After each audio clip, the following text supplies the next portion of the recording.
in black, and Jamie Susai, the senior for Penn, in the whites. The winner of this game will get either Cornell or Delaware in next week's national semifinal, and Penn wins the opening faceoff. Susai lost his stick. Rutgers keeps it in bounds, and a frantic start. It comes to Penn almost, and now it does. Clark, something to watch today. The temperature. That maybe were below your level. You kind of gave him a jab. Man, he's a college kid. I told him, I said, the story was, hey, he likes the handcrafted coffee every morning. And I said, explain to me how you do this. And, well, sometimes it's Dunkin', sometimes it's Starbucks. He didn't say Folgers. My grandmother drank Folgers. First goal of the game. It's Ross Scott. He built a snowman last week, and he gets the scoring started on Long Island. You've got the veteran in the cage. Colin Kirst has always brought his A game when the stakes were high. He did it last year in this same round, on this same field against North Carolina. You give it to the hot hand, the Oregon native. The quickness at X, he delivers. Rutgers is up by 1. How tense it is and the pressure of a quarterfinal, especially for these two teams. Penn hasn't been there since 1988. Rutgers has never been there, and they were so close a year ago. We say it often, this is the hardest game of the tournament. You get to championship weekend, in a lot of ways, the weight is off. You've now cemented and stamped your season forever. And for these programs, if you get to be a Final Four team, that team stays together forever. Here comes Gabe Fury. He's been electric down the stretch. Gergar trying to go 5-hole. And Kirst, another save, that's 4. He's on. He's stopping them high, he's stopping them low. Both goalies are on. Yes. Now Birkinshaw, remember, was the MVP of the Ivy League tournament.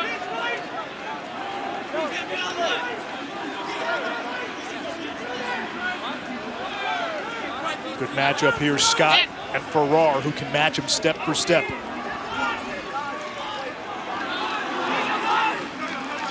Jacoby had the short stick, Palazzi. And now block. Left hand, back of the net. Shane Knobloch, the sophomore from Moorestown, New Jersey. 2-0 Scarlet Knights.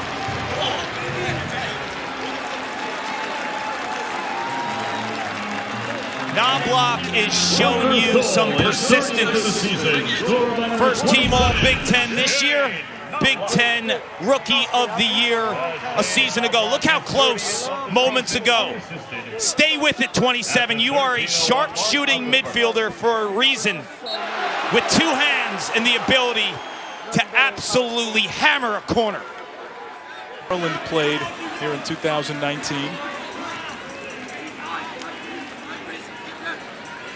Penn's 0 for 2 on the man up. Handley and Gergar dangerous here. Gergar skip pass, Fury, and Penn is on the board. Now we think of Dylan Gergar as just a wing shooter. He showed you in round 1. He can dish it out a little too. The reason being, teams are pressing out on him, Anish, because they're fearful of that righty laser. So when you press out like that, 2 spots can be open. The inside, feeding the crease, or the diagonal pass on the extra man as the team shift to play 40 and white. We watched Gabe Fury in the Ivy. Yeah, that's a bulldozer with a Ferrari engine. Here comes Schultz. He's come on down the stretch. Now Handley against Apgar. The feed to Rubin, and Penn ties it at 2.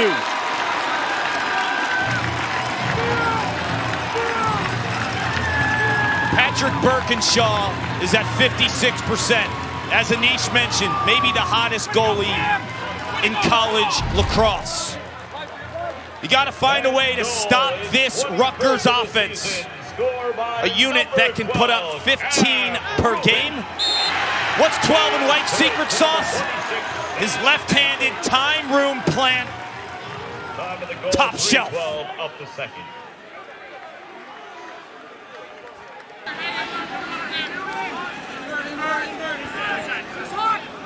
Ronan Jacoby against Piper Bond. Jacoby beats his man. Left hand free. 3-2 Rutgers.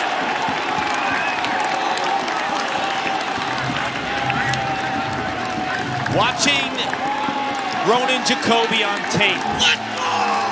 Look how jacked he is right now, too. Feeling it, the big stage, no problem for the Wesleyan grad transfer. He played attack at Wesleyan. Owned this part of the field. They move him to midfield, so low angle shooting, no problem. And he's always Dixie and D-Fly podcast on Inside Lacrosse, and Brian Brecht was a guest talking about how he would go to Tom Hayes' camps while growing up. Yeah, Tom Hayes had like the first big lacrosse camp. Penn, the equalizer, coming right back. It's Jack Schultz. Schultz is second line midi, and Penn is top heavy with its production. But Schultz came into this game with 6 goals in his last 4 games.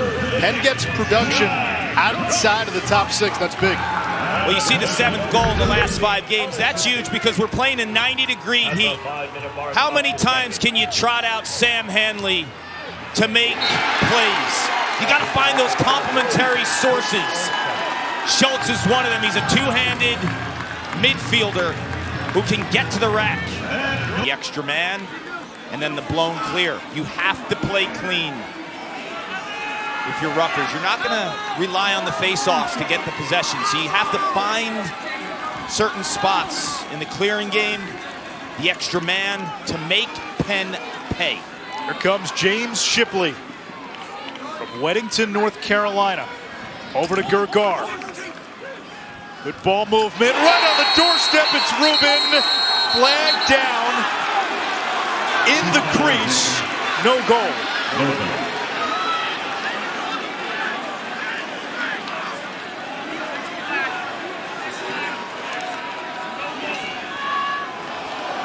Rubin landed in the goal mouth. That's that little ice cream cone in front of the goalie net.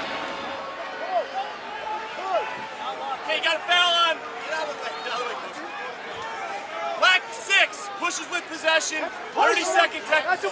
Shot clock is goes to 60. So the penalty's on Rutgers, and this is a rule that a lot of people, for good reason, don't like. Thumbs down. Because if you're a defensive player and you push the goal scorer into the goal mouth, yes, it's a penalty, but if that player lands in the goal mouth, it doesn't matter if the goal goes in, it's wiped out. A player can never land in the goal mouth. So if you're a defender, ask yourself this question. Would you rather allow a goal or get a penalty and go man down? Right. Thumbs down. Penn 0 for with the extra man today. Actually make it 1 for 3. Crease feed isn't there. And it's picked off by Kirst. That push worked out for Rutgers. Yep. It's that simple. You went man down, you stopped them. Chance for Rutgers the other way.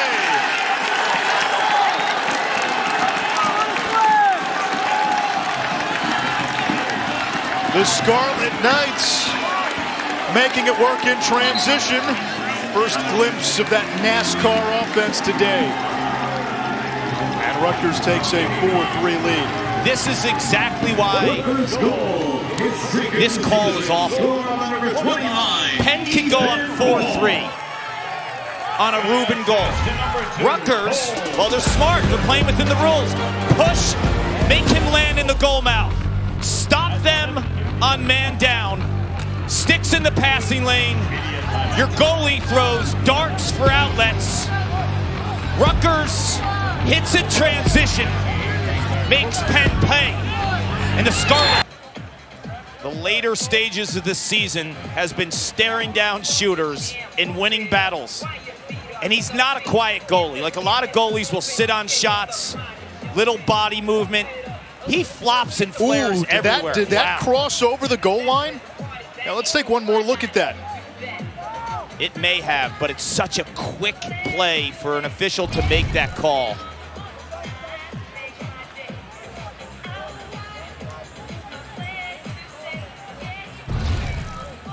take another look at this, Anish. Makes the save. Now the ball's in the air. Oof. You know, it's hard to tell. Does it cross the plane? Does it cross the goal line? Unless you have that overhead angle, which I don't think we do. And unless you have instant replay, which we don't, other than the final seconds. Less than 90 seconds to go. Opening half. 4-3 Rutgers. Birkinshaw. Manganells this one downfield. Gene Felix lost it. Recovers. Now ambushed. Down he goes. No flag. It comes to Penn. I thought he was pushed. 81 in black. Looked like he was pushed from behind. Lost his helmet as well. No call. And Penn, with 50 on the shot clock, less than a minute to play, they're in a good spot. Hanley, full head of steam. Skip pass, Gergar from the wing. Textbook. We're tied at 4.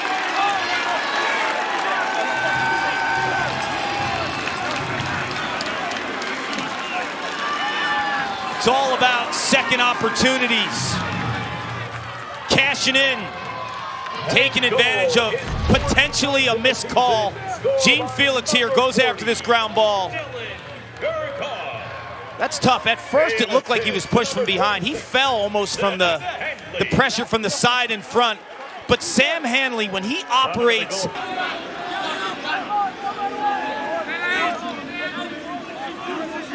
Lavelle that time picked up Scott. They still have Farrar playing close defense. They've bumped up Blake.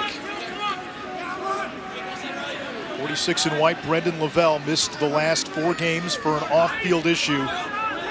Back today, first team All-Ivy League defender. Shipley playing defense here. He's a good enough athlete to be out there. Bartolo against his former team. And Rutgers takes a 5-4 lead.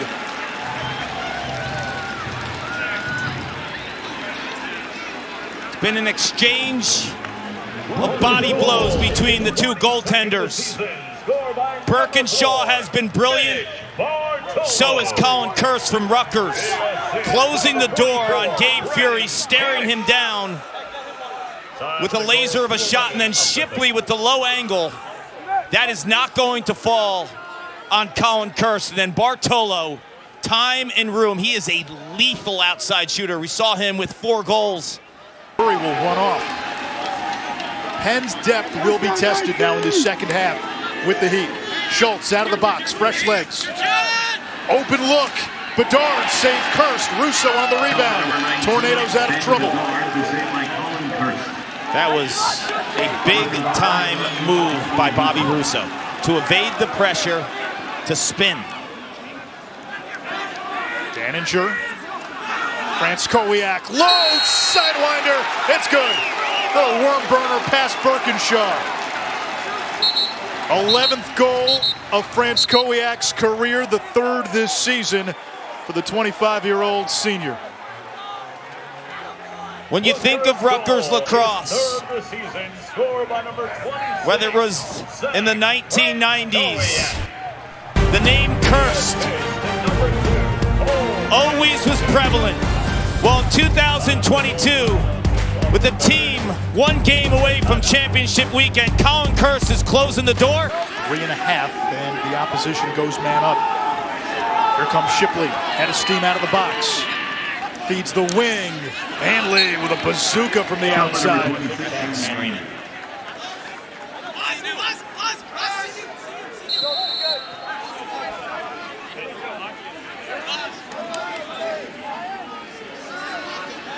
Caleb Fernandez, Schultz, and Hanley, the midfield for Penn.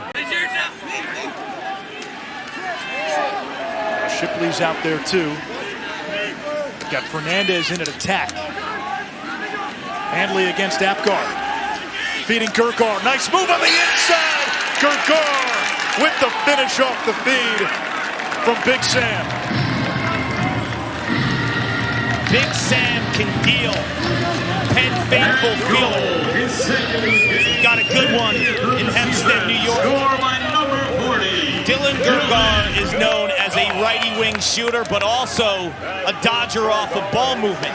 So making this quick underneath move when Gene Felix, 81, kind of overextends in the gap and in the opening is downfield. But if you're Gergar, your first step after you dip on. Ground ball here. Zusai had it, lost it. We'll get a conference. It will be Penn ball. So Duhenio, according to the officials, knocked it out of bounds.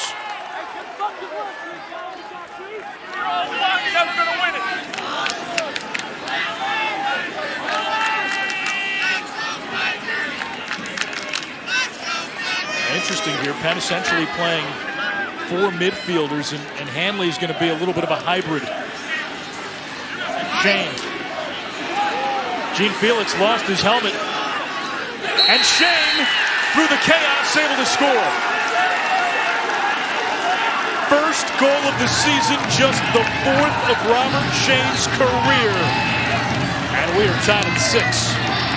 And goal, his first of the season, scored by number 3.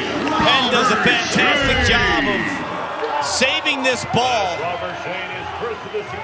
through the legs. It's off of Duhenio, so that's a good call by the official. And it gives life. Robert Shane soaks that initial contact from Gene Felix, turns and gets upfield. Gene Felix has lost his helmet twice now in this game. The contact right there, the reset by Shane, and I watched him in high school. Sam Handley, and his response was, we think the world of Sam Handley, but we faced pretty good players the last couple of years. Jared Bernhardt, Wisnauskas, Jack Myers at Ohio State. Handley over to Gergar. Shot clock down to 10. Shipley falls. Feeds the crease. Right there on the doorstep, a goal! Chris Cannon, and Penn takes its first lead of the game. They're going deep in the bench. Canet is only a freshman. Not used a ton in 2022, but it's 90 degrees, it's hot. Use your bench. Given opportunity, seize the moment. What a pass by Shipley, who loses his footing, continues to have his head up, and steps away from the pressure. And the fresh Exponentially tougher on defenses.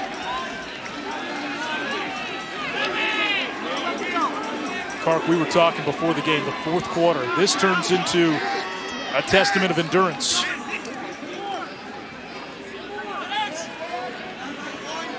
Both goalies have not blinked. Manager's been terrific for Rutgers. Battling Smith on the doorstep. Gergar, the hat trick. 4 straight by the Quakers. And Penn with its largest lead of the afternoon at 8-6. 51st of the season. How do you beat a hot goalie? Ball movement and move him. Ben Smith, the freshman, 5 goals in round 1 against Richmond. Dances around the crease area. And Gergar understands where the slide is, heading towards Smith. And camps out. Colin Kirst has no shot at that. It's quick ball movement, and it's moving pipe to pipe. That's in Penn history, number 1 is Peter Hollis back in '77. Sam Handley this year is number 2. Gergar this year is number 3. He's more than just a wing finisher. Yeah, look at their schedule, too. They play the big boys. They don't duck anybody. Time for Rutgers to dig in after a timeout. The Scarlet Knights do not have a shot in this quarter. Here's Bartolo. Skips it over to the wing. Step down. Nabla! His second.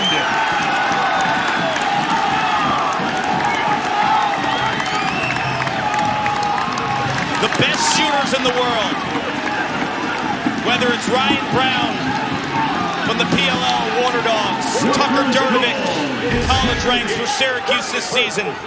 Two-handed, multiple release bonus points. You remember in the first quarter, Shane Knobloch down the alley, lefty hammers in the corner. This time and room picks the opposite corner. Ross Scott has been held in check today by B.J. Farrar. Great pick there by Rutgers. Scott beat it to Bartolo in front, and we're tied. The Scarlet Knights using the pick game to perfection. Using the pick game, putting the ball on the stick of your quarterback. Your most explosive offensive player, Ross Scott, has shown you the ability to make big plays as a goal scorer last week, the 8 against Harvard. This time dealing to the monster Bartolo, 6'6" crease. Gergar's got it, feeding the wing. Schultz inside, Ben Smith.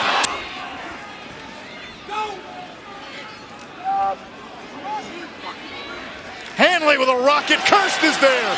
Save number 15. How good is Colin Kirst? How good is Patrick Birkinshaw? Only one can win with 5 minutes left. Here comes Daninger, 2 assists. Shot to score! Dante Koulis. And Rutgers with a 9-8 lead. Kirst's. It's a one-on-one with Sam Hanley. Loses his angle, misfires. Then the save by Colin Kirst. And we saw Chris Kennett in the third quarter. His freshman campaign, rarely in big spots, delivers. This time, it's Dante Koulis with all the veterans on. Scott against Farrar. And this is the point of the game, too, where Rutgers does have a depth advantage. Credit Brian Brecht, who went to Dante Koulis, the freshman, in a big spot like that. Koulis only 12 shots this season. He's connected 8 times, however. Knobloch's got 2 goals. Going to work on Shipley. And Knobloch with a hat trick and a jersey fist pump.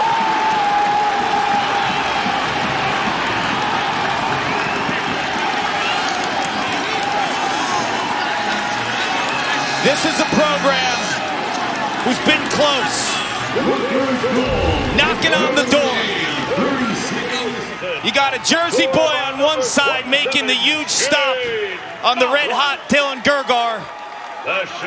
And then Shane Knobloch, New Jersey strong, drops the hat trick. And we talked about shooting versatility out of 27 in black. We've seen it with the left hand up high, offense knowing the early slide, and then it's those hockey assists, the two-aways that give the opportunities in close. Yeah, they drew up a great play out of a timeout in overtime to win it last week. Gergar's got 3 goals. Doesn't have much room to operate. The pass to Shipley, picked off! Boswell's got it for Rutgers. Clear path to the goal, he scores!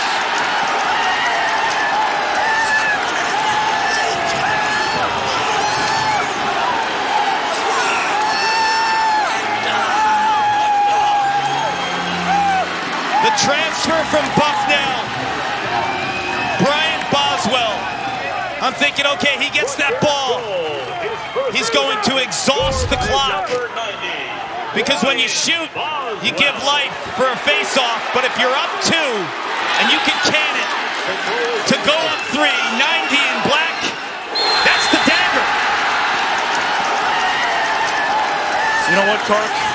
Down the stretch. And you saw it a little on that last possession, too. Penn looks tired.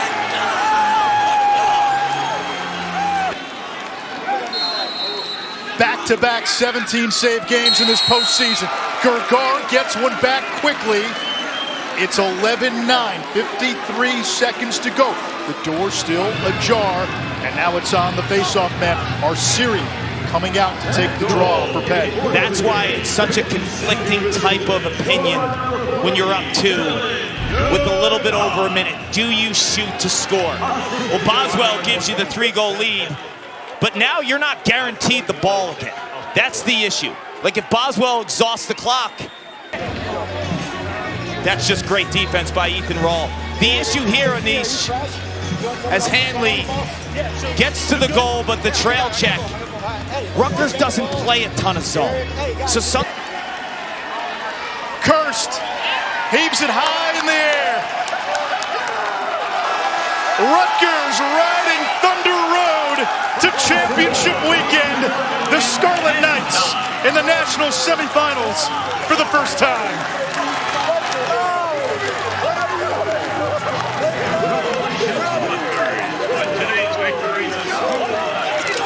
the heartbreak for Penn. The last time they had a full season was 2019. They lost in this round by a goal to Yale.